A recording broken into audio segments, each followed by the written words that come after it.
twatugenda Nairobi twali tusalidewo zigwanisize yeri tezijja wano naye twali tuse ku airport atenga enzige ziyingidde amudati. Okulwanyisa enzige, Ministry y'obulimi eyagala ssente endala.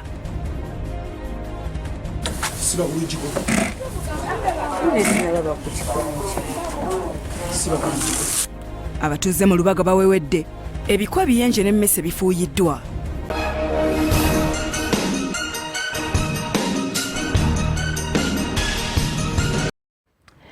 Omulabi waffe omulungi wa Soul TV nziramu okwaniriza ku omunnyo ku satu nze Justin Birungi Kayembe munnange Rosette Karungi essaawa yonna agenda kuba twegattako ate tukutwale mu munnyo ku satu katandike ne Ministry of Buvunaanyizibwa ku by'obulimi mu ggwanga. Evudde neetegeeza nga bweyagalayo ensimbi endala ze bagenda okweyambisa okwerinda awamu n'okutangira enzige okusaasaanira eggwanga lino Uganda wabula ate ebyembi biraga nti eddagala gye libadde ligenda okuba nti ligulibwa lyaweddeyo naye nga zo ennyonyi ezibadde zirindirirwa kweyambisibwa mu kufuuyira enzige zino zimaze okutuuka. Gavumenti okuyita Minisitule y'ebyobulimi erangiridde nti eyagala ensimbi endala okwongera okuteekateeka obulungi n'okwerinda enzige ezitegeka okuzinda Uganda wadde nga talambuludde mutemwa gwennyini gwe beetaaga. Minisitule y'ebyobulimi omubeezi Major Bertram Mirama akasizza nti baakwanjula olukiiko lw'abaminisita wiiki ejja embalirira yaabwe mu butongole. Bwe twatugenda Nairobi twali tusalidewo zigwanisize yeri tezijja wano naye twali tuse ku airport atenga enzige ziyingidde amudati. So n'olwekyo plan B yo yeetaagisa bwe tuba tetalina plan B bajja kugamba tete mwayitegeka. Abaganda bagamba nti kijoomanyi kigira ki plan B. Agamba nti ennyonyi ebadde eyogeza Bannayuganda ebikankana egenda okweyambisibwa okufuuyira enzige zino kyaddaaki etuuse mu ggwanga nga bwe balinda endala okutandika omulimu.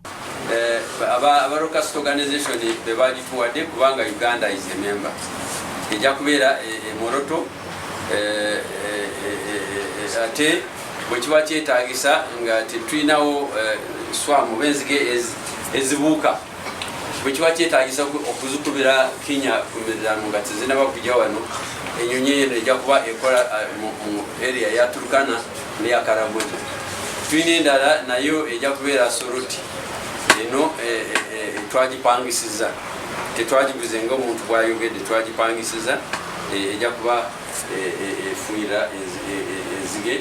Wabula wadde guli gutyo ate eddagala ennyonyi lyegenda okufuuyiza oluvannyuma lw'okutuuka ng'erina okukozesebwa mbu liweddewo. Teribaddewo mu Kenya na wano teribaddeyo ne bamaze okufuuyira Kenya twansanze liweddeyo kati twaguze eddagala ate abaami bano aba UN ne batuwa ebimotoka ebyo naalijja e Nairobi kutwala Soroti naye ekyomukisa omulungi ate eddagala lize ate n'ennyonyi nazo ne zijja. Omubaka w'ekitongole ky'amawanga amagatte ekikola ku by'emmere n'obulimi ekya Food and Agriculture Organization Antonio Querido agumizza Bannayuganda okusigala nga bakakkamu. So what is required from us now is for us to really have a system that monitors the hatching aspect to ensure that we are attentive to the next phase.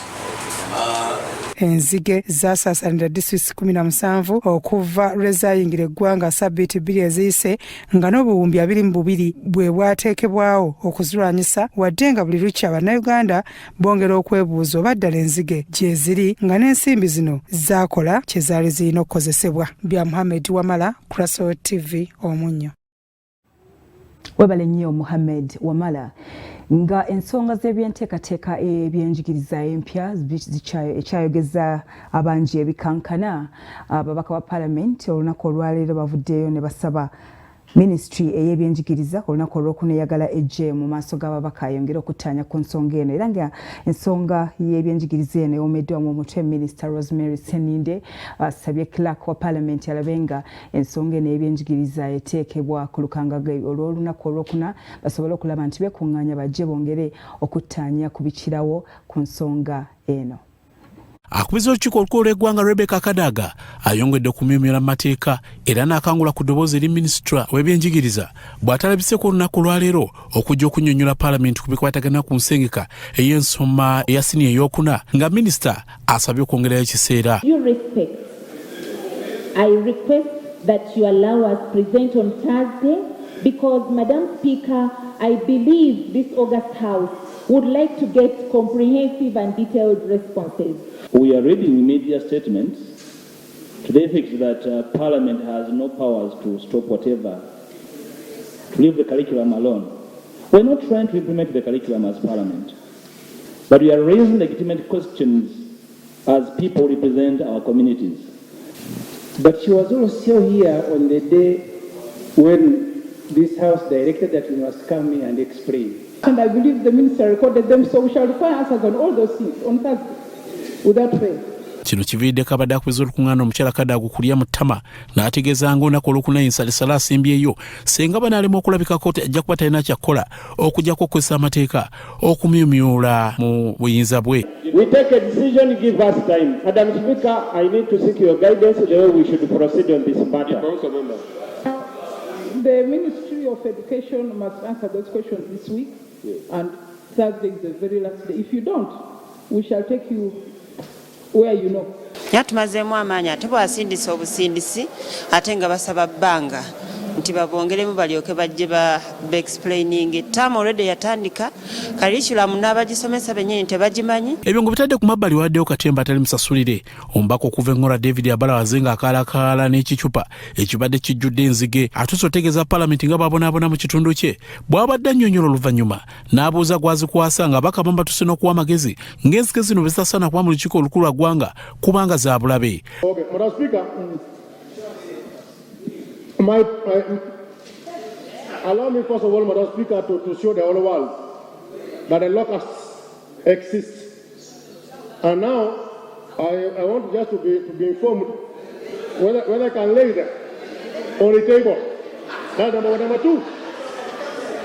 And I see the Minister of Agriculture is around. Madam Speaker, allow me lay them on the table. Parliament has no capacity to keep locusts around this building. Remember, maybe you could name the villages and inform the minister concerned. Okay. Can I give him now? No. Okay. I am going to give him now. Thank you.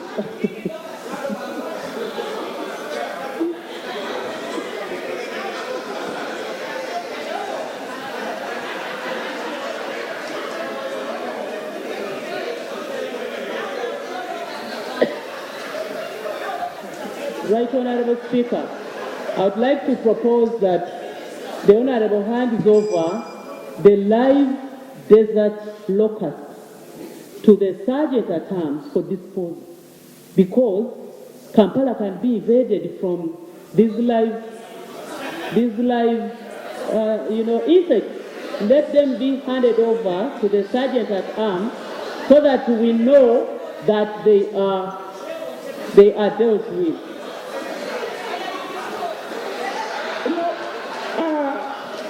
Honourable Member, can you hand them over to the sergeant at arms? Take them to the sergeant at arms for self-custody.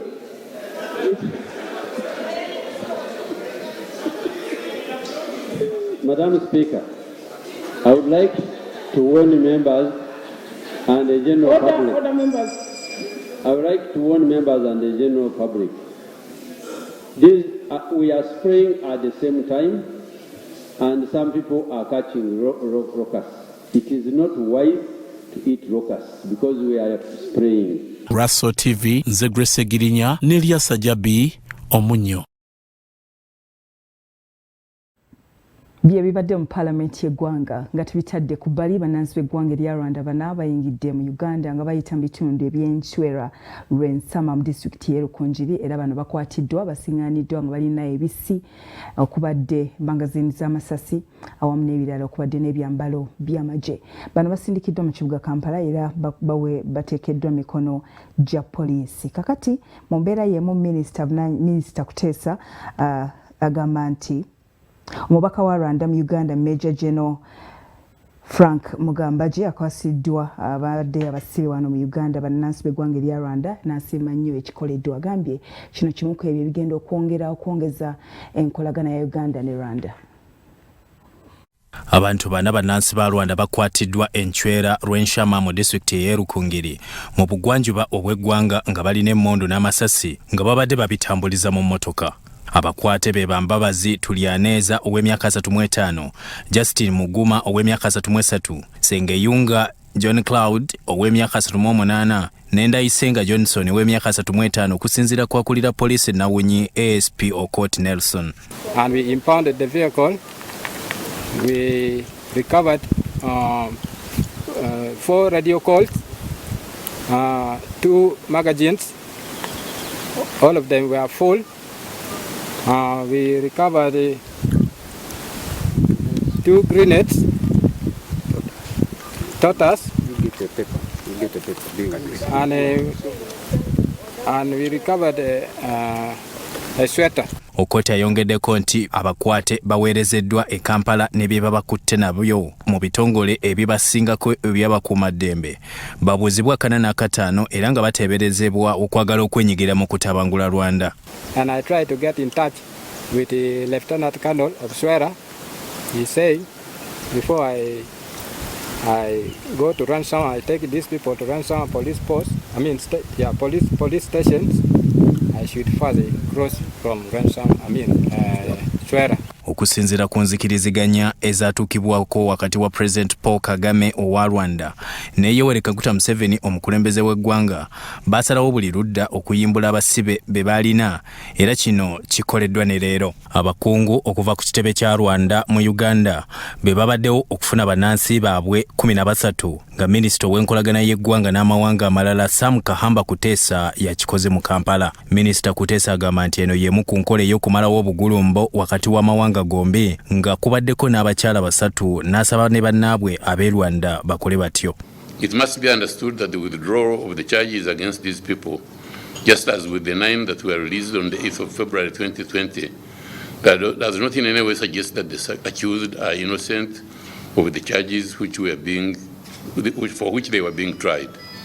It's simply an option that the government of Uganda has chosen in order to facilitate normalization of relations in the context of the Rwanda process. Abavudde ku kitebe kya Rwanda mu Uganda ababaddewo basiimye ekikoleddwa n'abo abateereddwa ne boogera ku kituukiddwako. Tell you that the government of Rwanda is fully committed to implement the Rwanda Memorandum of Understanding, especially concerning what you are saying. Bino bizze nga ku Lwokutaano olwa Ssabbiiti eno waliwo ensisinkano wakati w'abakulembeze bombi okwongera okumulungula ensonga z'okuggala ensalo. So there's been a loss, there's no question about it, and both sides have lost. There's always no winner in closing borders, in poor working relations between nations. So I hope that we can all be on the mend and move forward, especially in East African community. Nga 8 January basooka okufunako 9 nga bayimbuddwa leero 13 bawezezza omuwendo gw'abantu 22. Byatumuseme Gerard ne Ora Gabriel, Sorot TV, Omunnyo.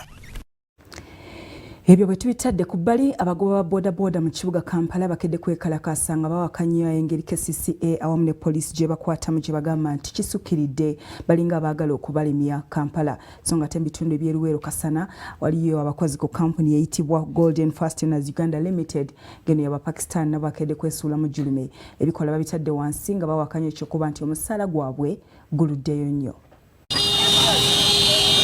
Abagoba ba bodaboda abakedde okwekalakasa nga balaga obutali matuufu bwabwe olw'okukwatibwa poliisi ne KCCA ekisukkiridde bafundikiridde mu maziga nakuyibwa minyira poliisi bwakubyemu omukka ogubalagala.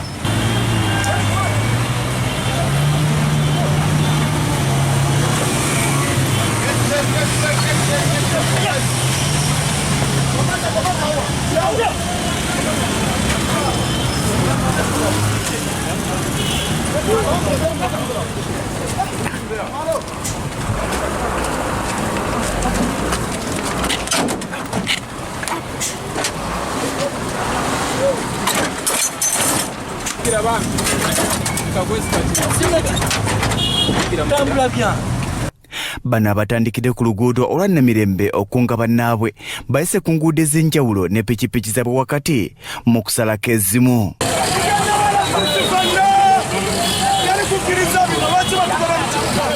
Oluvannyuma bavuze nga boolekera ku yafeesi za RCC wa Kampala Farida Mayanja Mpiima esangibwa ewandegeya nga baagala okumubanga ekiwandiiko kyabwe ekitasobose.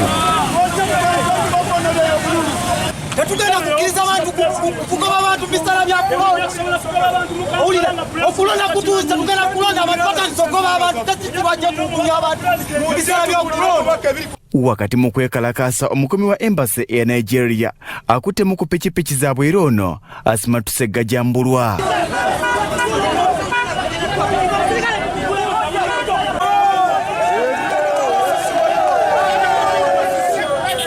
Oluvannyuma abapondoosi ne baamuka ofiisi ya RCC era poliisi basanze mu kkubo ne bakubamu omukka ogubalagala n'abamu ne bakwatibwa.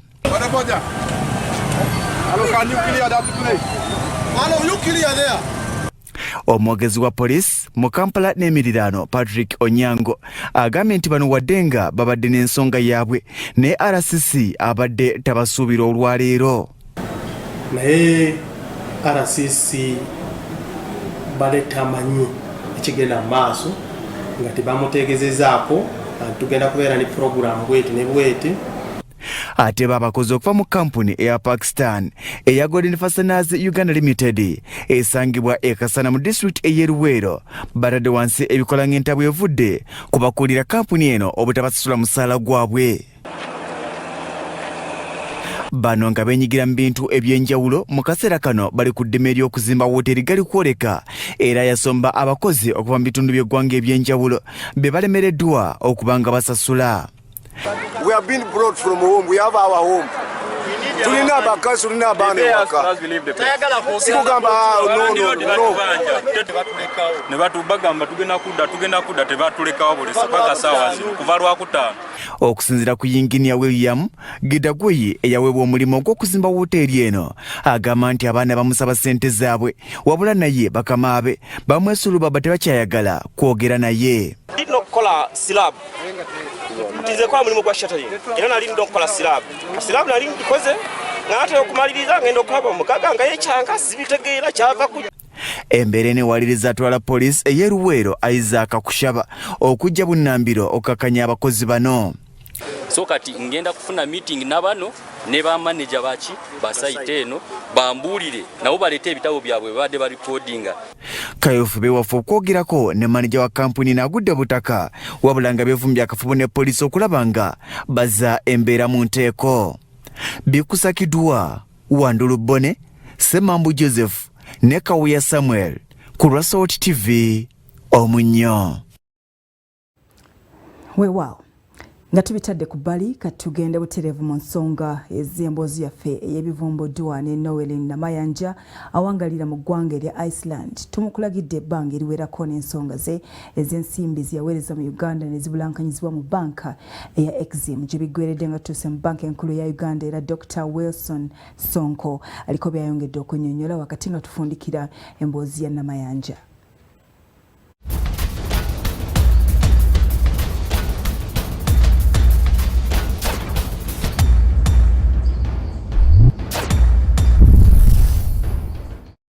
Ekimu ku bimpadde essanyu olwaleero kwe kufuna amawulire okuva mu banka enkulu agalaga nga bwe bamaze okutuukirira edda aba banka ya Exim ku nsonga ya ssente za nkuba kyeyo Noelin Namayanja.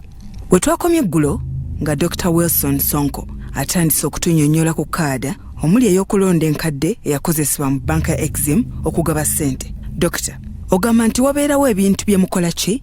Yakusooka nkyogera mu lufutufuti nti tulina kye tuyita photo ID nti ayinza okuba nga byonna bye yaleeta tekwaliko kimulaga n'asalawo akozesa eki akakaadi ako naye akakaadi ako kabeerako ebintu eby'enjawulo by'osobola okutunuulira n'okola ki n'omanya oba ddala yono munnayuganda. Ekisooka kaadi eziweebwa bannayuganda abalina emyaka 18 okwambuka waggulu kubanga yo emyaka gy'otandikako ki okulonderako. Okunoonyereza kulaga nti eyajjayo ssente za Namayanja yawaayo kaada ya kulonda eya 21 nga yazaalibwa mu mwaka gwa 1985 ekitegeeza nti we yafunira kadda y'okulonda yalina kubeera wa myaka 16 wadde nga tonnasala gwa kawala. Lambika ku bye mulina okutunuulira ku nsonga gye tuliko. Nti waliwo ebintu byensuubira banka ez'ebyobusuubuzi ezisobola okutulira ne zigamba nti omuntu ono alina emyaka emeka okufuna kaadi eno mu 21. So ndowooza nti nga bw'ogamba nti tukiyita due diligence mu lulimi lwe tukozesa mu banka ez'ebyobusuubuzi naffe baregulator tuwabeerawo ebintu by'olobolayo n'ogamba nti ono ye ddala y'ono ddala ate era yali asaanidde okukola ki okufuna sente. Twasazeewo okuggyayo ebiwandiiko. Ekyasoose kya lipoota ya poliisi. Dokita, tulambike ku kino. Waliwo omwami kye yagamba nti mwalimu obulagajjavu mu kugaba ssente zino. Kakati kino omukulu kye yakola ki kye yazuula. Kakati kyetaaga okumanya nti bannaffe bo bayina mu mateeka alo kye tuyita mitigating factors. Nti bayina nsonga ki eyaleeta obuzibu buno. Kubanga ekyo ffe tukyagala nnyo. Lwaki tukyagala nnyo? Nti tetwagala munnayuganda mulala dde mu kizibu kyekimu. Ekirala ogambye ku nsobi mwagala okumanya ki? Oba mulimu ekintu mu system ekireeta ensobi zino okuyitawo nga tebakoze eki tebazikutte. So kakati ffe awo we tusinga okukola ki okwetaaga. Kirungi nnyo Bwana Sonko. Ogambye muli bakutuula n'aba banka ya Exim mu bakunye. Tujja kwongera okutuula ne bannaffe bano be tulabirira tubabuuze nti guno gwajja gutya, kiki kye tusobola okuyamba, kino kya buwaze kyaliwo kyalumu oba kya buli lunaku twetaaga okulongoosamu tukole ki tuzibe ekituli ekyo. Ebiwandiiko okwagabirwa ssente nabyo bimalamu amaanyi. Okimanyi nti okukuutiza okuwandiika amannya amafu n'ebirala bye bijjuddeko. Lwaki agaba ssente zino ajjibwa mu musango nga guno nga bino byonna yabirinamu omukono nga bikolebwa? Jjukira bino byali bya 2017. Ogamba interest yammwe nga banka enkulu yeki? Ffe kakati interest yaffe nga banka enkulu ya Uganda kulaba ekintu kino mwakiyigirako ki, mulongoosezza mutya okusobola okutangira bino obutaddamu kukola ki kubaawo. Kati olwo ebifaananyi bye bakwata mu banka babijjamu luvannyuma lwa bbanga ki mu system? Fute gyoyo alwawoko naye simanyi budde ky'obutuufu naye yinza okubanga giwera emyezi 6 wakati w'emyezi 24 n'emyezi 6 naye nsobola okukyebuuzako naye wali wakati w'emyezi 24 n'emyezi 6 naye emirundi egisinga olw'okuba nti tuyina archives banka ezisinga teziyina busobozi butereka gundi footage oyo ku premises all the time, so zibeera ne data centers eziri offsite. Kati olwayagala okulaba bwe byali akola atya mu mbeera ng'eyo? Ebeera court order kubanga ne police okwaccessinga footage oyo ebe erina okubeesabye kooti olukusa olugikkiriza okugenda ewa Sonko addukanya banka ey'ebyobusuubuzi okumuggyako footage oyo. Nabuziza Dr. Kibuuzo, singa wabaawo ensobi ekoleddwa. Singa wabeerawo ensobi ekoleddwa abantu bano mulina engeri gye mubayambamu? Nga bwe nannyonnyodde mwami Mutebi nti tuyina emutendera gye twateekawo mu lufuutifuuti twagituuma erinnya Financial Consumer Empowerment. Ngera bwe nakugambye nti emitendera gino gyateekebwawo okugonjoola oba enkola eno yateekebwawo okugonjoola obutakkaanya obusobola okutuukawo mu banka bwe muntu akozesa banka ne banka ey'ebyobusuubuzi. Dokita, lambika abantu ku kino nakyo ku muntu ayagala okuyambibwa. Omuntu ayagala okuyambibwa mu Bank of Uganda ayinza okugwa mu kizibu nga kino. Ajja mu office ki? Ajja mu office gye ntuulamu. Bwe ngamba nti office gye ntuulamu eyo office eya etabaganya banka ey'ebyobusuubuzi naawe atereka mu banka ey'ebyobusuubuzi. Era akanamba kaffe kangu nnyo kali 032392 obutaggwamu ssuubi eri omukyala Noel Namayanja mu ggwanga erya Iceland bimuyambye okutuuka ku buwanguzi. Emboozi ye tugikomekerereza wano. Ekitundu ekisoose okudda nayo tujja kuba tukulaga kizza Esther omutuufu nga bamukwasa ssente banka ya Exim ziyabuzaabuza. Gwe wenna alina ekizibu nga kino ku banka yonna aba banka enkulu osobola okubafuna ku nnamba 03M23921 ne ku fcem@bou.or.ug. Encha tuli Lugazi ne Dubai. Biki ebiriyo lindirira. Bya Robert Mutebi ne Dennis Kasirye, Salt TV, Omunnyo.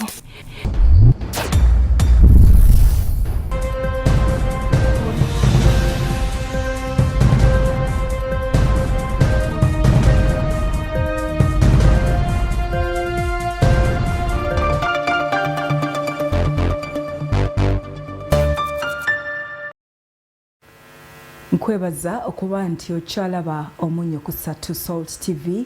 Tukyagenda mu maaso kitundu kya kubiri era nga tugenda kwatandika n'omulimu ogukoleddwa mu bitundu eby'erubaga eno ebiku emmese awamu n'ebiwuka ebirala bifuuyiddwa okusobola okulaba nti abatuuze bawangaalira mu mirembe n'okutaasa obulamu bwabwe. Basiimye olw'okuba nti bawonyezeddwa ebibadde bibasuza ku bwerende. Ebiku n'abbubi buli kimu kyonna kyangu munnaaye tukulaganire wamu ebyobufuzi bisse ku bbali. Abakulembeze mu ggombolola y'e Rubaga South olunaku lwonna balumazeeko bafuuyira biku biyenje na mmese.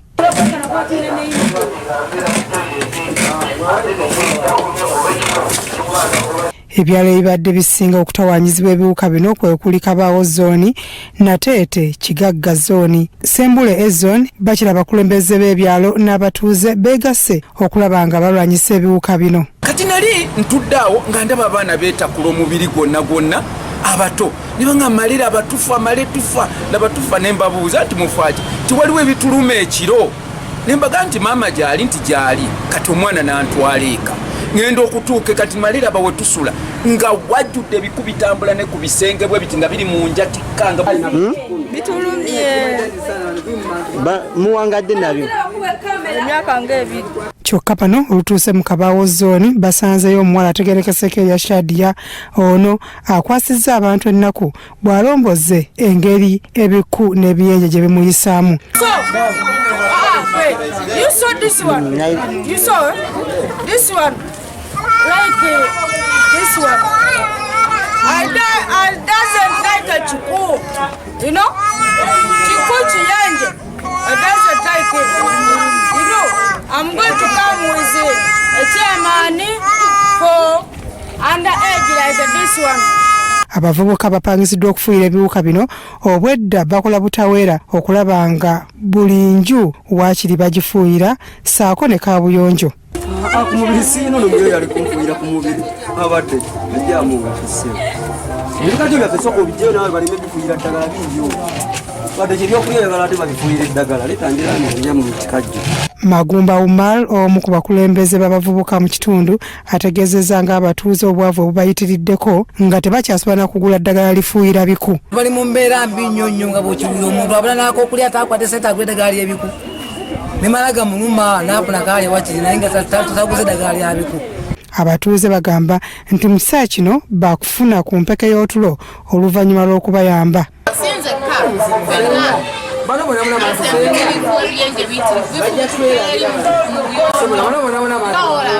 Aisha muntu wange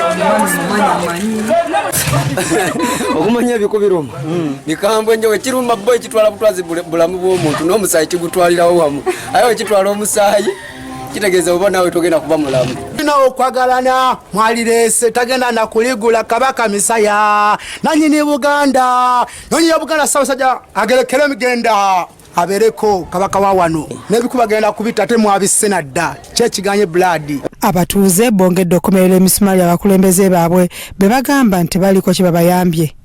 Onalebo Katolubwama bw'otuuka ewuwe ng'olina ky'omwagaza tebakuyingiza nawwe ayina embwa etuukanga wanne kumpi ennenkana. Byakyambadde Lawrence, Crossover TV, Omunnyo.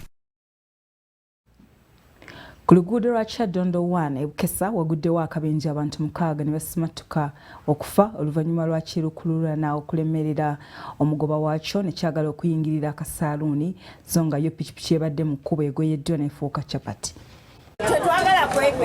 Abantu 6 basimatuse okufiira mu kabenje akagudde e Bukesa ku luguudo lwa Kyaddondo 1 olugatta ku lwasa Apollo Kaggwa nga wakava ku bitaala eby'e Bukesa. Mmotoka lukululana bweremeredde omugoba waayo n'etuukira ku saaluuni omubadde bamaama abasiba enviiri. n'ababadde ku bodaboda babiri basimatuse wabula nga yo pikipiki efunyiddwa n'ebanga kacapati aka shillings 5. Abeerabiddeko n'amaaso gaabwe ng'ekimotoka kino kiringita okuva ku luguudo lwa Kyaddondo 1. Bagamba bano bagende bali enkoko zaabwe ng'oluguudo luno lufuuse akattiro. Sala nviiri n'apakinga emmotoka eno nga nyina akasama gwensala enviiri ng'ayagala mumalirize ndyoke mumusale. Ekiraba ng'agenda oli ku dduuka akomewo mumusale emmotoka kujja gidde n'eyoka egirumbawo. Ate bakuba mmotoka eno badde eyingira buyingizi munda. Yambuka kati nga waliwo akajama kati kitegeera. Kati ng'apika omuka ate omuka ne gugaana ekikola ki ne kisalirawo kikole kiderivance kati ne wabadde obumotoka obulala ekikola ki ne kimusaanyawo wabadde ono waboda n'alaba nga talina gyalage ku kinaakola ki n'agisulayo n'aki. Abantu bafiiriddeko bangi oluguudo luno lukola kabenje kangi okitegeera juzi tewonayitawo omwezi abantu bafudde tulereera kati kyetwandirabye baalitadde hamsi motoka nezibeera nga zitambula mpolampola kitegeera. Kawonawo Aguma Laurent abadde avuga pikipiki efunyiddwa ekimotoka na buli kati akyalojja. Bwentuuse ng'akajjamu nga kali wali ndaba ng'akizze siba gye mbita ndaba nga mpite eno oba ne bugaana n'ensala okuwona ki netaasa. Poliisi y'ebidduka okuva ku poliisi ya Kampala mukadde etuuse mu kifo kino okulungamya entambula z'ebidduka kuba kabenje kaguddewo ku ssaawa nga 11 ez'olweggulo nga budde bwakunnyuka. Ne gye buli eno abantu bakyatenda obukugu obukozeseddwa okutaasa abantu nga nanfuuka omu ku bakolera okumpi awo alumiriza bamakanika mu kitundu abayigira mu mmotoka ezitali mu mbeera nnungi. Kimuleetedde okuwona kati bw'alabye ng'ekimotoka kidde emabega n'agibuukako n'agwa eri mabbali kinaagireka ekimotoka ekigisikira wansi. Ate bulagajja vuba dureva etandikoyi kuba emmotoka eyo webeeganya okusiba eza bandimirira abantu awo wamu ne bayimirira awo obutakola ki obutakola akisidenti. Abo bamakanika balina emputu batya emputu oyinza omugamba topakinga waawo nagamba nopakinga neyefuula omutolo ye napakinga oyo omwana wagundi oyo wamugobawo eno yagipakinga. Byachambadde Lawrence, Sorot TV. Okola bulungi gwe akyekumidde ku Sorot TV ekiro ky'olunaku olwaleero. Joseph Katoge gange okutuusaako amawulire agava mu nsiko ebyemizannyo ekiro ky'olunaku olwaleero. Liigi y'eggwanga ey'ababinywera olwaleero ezzeemu okutojjera oluvannyuma lw'okuba nti ebadde ewummuddemoko era ng'omupiira guzannyiddwa wali ekitende gubadde wakati wa club ya Vipers ne club ya KCC gugenza okuggwa nga bano balemaganye. Omupiira ogw'emirannyo ey'amaanyi wakati wa club ya Vipers ne KCC guggweeredde Maria gatali mu ggoolo nga guno guzannyiddwa akawungeezi k'olunaku olw'omusanvu kya St Mary Stadium. Ekitende mu mupiira gw'abaana ogwasooka mu sizoni eno KCC yawangula n'eggoolo emu ku bwereere ng'era omugatte gwonna awamu Vipers tekubyeko club eno ya KCCA mu sizoni ya 2019-2020. Oluvannyuma lw'omupiira guno Mike Mutebi atandikako essala ze nga bwali omumativu n'obubonero bwe bafunye. Twali twagala obubonero busatu naye tubale tujja kujja kusaalimbira ssebo mubakangamba netubufuna naye nga rizaati ebadde nnungi eyongera okuteeka mu kifaananyi ky'okugezaako okulwana. Fred Kajuba atendeka Vipers agamba nti akyalina essubi mu ttiimu ye nga bali mu lugendo lwabwe olw'okuwangula ekikopo.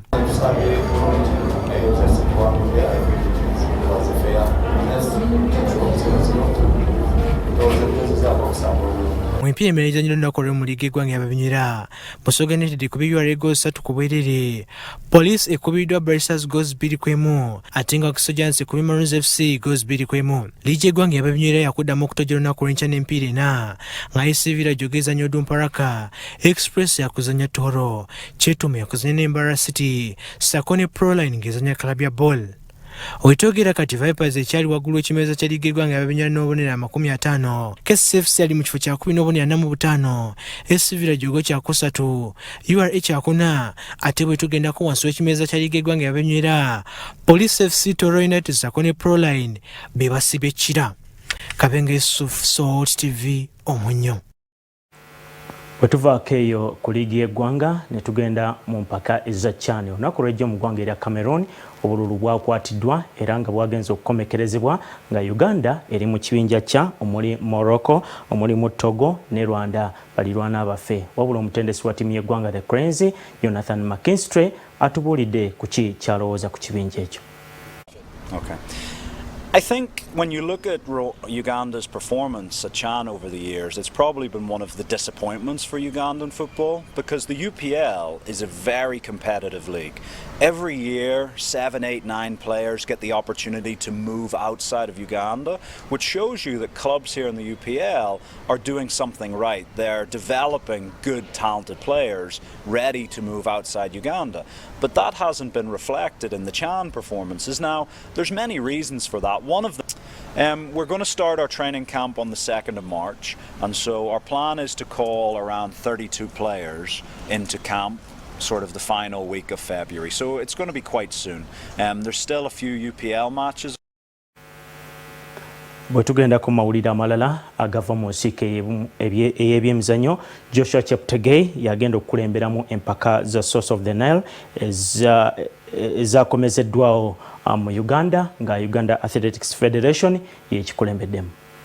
Nga yakamaliza okumenya likodi y'ensi n'emisinde gya kilomita 5 nga yaddukidde eddakiika 12 n'obutikitiki 12, Joshua Cheptegei yagenda okulemberamo abaddusi mu misinde gya Source of the Nile Marathon.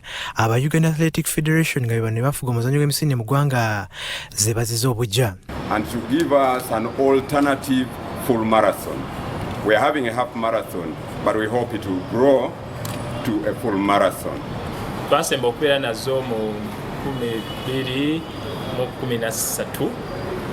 twasemba okubeera nazo ejjinja. Cheptegei akomye olunaku olwaliro era aba Uganda Athletics Federation bagamba nti bamwenyumirizaamu nnyo nga kati bamusuubiramu mu ddaali Olympics. Say how we as Uganda Athletics Federation are proud of his feat, proud of his performance, and I believe Joshua is headed to being our all-time best athlete.